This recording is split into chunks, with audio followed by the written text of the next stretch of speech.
Москвадагы кыргыздар адам падам болбойт атайын кыргызча тартайын деп чечтим.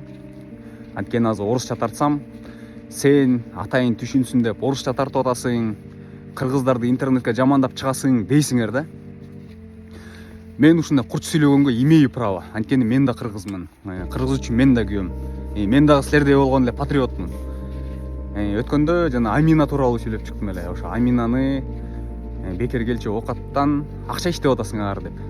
Анан азыр жана баарын эле көйгөй жараткан миграционныйдын аркасында штамп болуп атпайбы? Ал штампты алыш үчүн госуслугага кирип, ошол жерден запись аласыңар. Запись алайын десең 1 ай, 2 айлап, 3 айлап запись жок. Кээ бир группалар бар экен. Ошол группаларга кошулат экенсиң. Ошол жерде биздин биякта мекендештер отурат экен. Очередь занимать этип коет экен. 4-5 окошкадан. Кандай кылып занимать этет билбейм, негизи бир эле окошкага запись алып алат да, анан ар бир кезекти 3000 рубльдан сатат экен. Голосовой бар эле, бир 2-3 жыл мурун уксаңар керек бул. Ушу Москвадагы кыргыздар адам падам болбойт экенсиңер дегенде ошол сөздө жан бар да, чындык бар. Сөз эсин табат. Москвадагы кыргыздар кээ бирөөңөр акча дегенде энеңерди сатканга даяр экенсиңер. Тоо кылдым.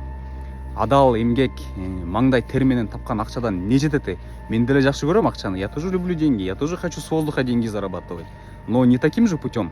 Ошо жана кезек ала албай, очередин өткөрүйгөндөрдүн рызкысына чечип атпайсыңарбы? Ошо силердин айыңардан ушинтип бирөөңөр былтыйып алып, 5 орунду ээлеп алып отурасыңар. Бул жерде жашаган адамдарга палки в колеса вставляете. Азыр момент менен пайдаланып акча иштеп атасыңар. Бирок грубо эле айтайын, катуу элечи, ошо көтүңөрдөн чыгып эле кетет да бир күнүчү.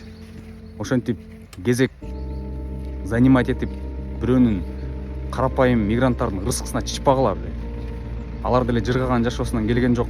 Они тоже хотят хорошую, лучшую жизнь. Ошон үчүн келди бияка. Үй бүлөсүн таштап, кичинекей балдарын таштап окат кылайын деп.